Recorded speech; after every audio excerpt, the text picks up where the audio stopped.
Quite the run that you're on right now. It's been a heck of a winning streak. How have you felt about your performances of late? Yeah, I really love it. I know how much it takes to perform like that. So I switched some things in my head in 2020. Got the win streak. Right now, I just wait almost half a year to come back here again. But still, it's great to be here. Yeah, I was going to ask you about that because you were so busy in 2020. Did you want a little bit of time off, or were you hoping to compete? No, I was hoping to compete with the Blago Ivanov by the end of March, but that didn't, come up. I just made almost whole camp for this, so then I just had a few weeks of vacation for get rest and be ready for the next camp. But here I am, ready. Nice. Did that frustrate you at all that they couldn't get you another fight?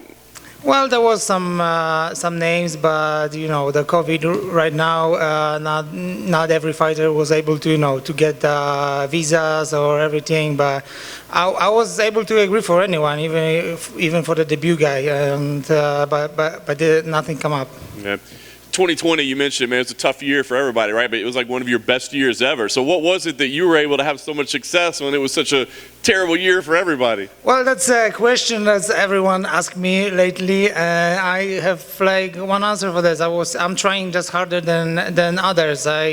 What I can blame for the bad 2019 is like probably I was too lazy, to winning, and that's it. It's you have to face the truth. And right now I'm trying harder than anyone, and that pays off. That's interesting. So you talked about it was kind of a mental thing, maybe. I mean, you've been doing this for a long time, right? Do you just kind of get complacent, I guess? I think so. I had like 2 fights with the top 5 guys, like Derek Lewis and Fabricio Verdum, and I lost. And I thought maybe I'm not able to compete with the top heavyweights, and that was some rough time, but I have to pass this and believe myself again, believe that I can train harder. Right now I also joined a very good club. The last 3 fights I trained with the Ankos Poznań with my new coach Andrzej Kościelski, and we're really getting along, and that's the whole picture.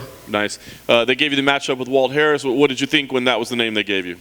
I really like this matchup because Walt is a higher ranked opponent than Blagoy, and he's like very famous here in States. And this guy put on a show for his fights. He goes hard in the first round, and I'm the guy who going to help him with that. Nice. Obviously, he's a super nice guy. He's been through tragedy, like personal tragedy. Is it difficult to get motivated for somebody like that you probably don't dislike, I imagine? Well, it's a hard thing for him. It shouldn't happen to anyone. I know, I really feel bad for what's happened, but it's a fight week. I see him as a guy who come to knock me out, and that's what I'm focused on right now. Yeah. Does this feel like a big moment? Because a lot of people are focused on the main event, obviously, but I feel like your guys' fight could be pretty meaningful in the division as well. Yeah, it is. I'm just expecting this. What I said is he's going hard in the first. I improve my striking game. I'm going to keep that pace with him since the round 1, and I will keep that pace until round 3, and for sure, I don't know if he is. Nice. Last thing for me, I mean, obviously you want to win here, but do you feel like this is an opportunity to like make a statement or send a message, you know what I mean? Because I think people kind of forgot about you a little bit, but you got this nice win streak. If you win here, people should be talking about you a little. It is, yeah. I see it as an opportunity for me. I missed the co-main events, main events, and it's great to be back. And it's my job to introduce myself again in a co-main event on Saturday.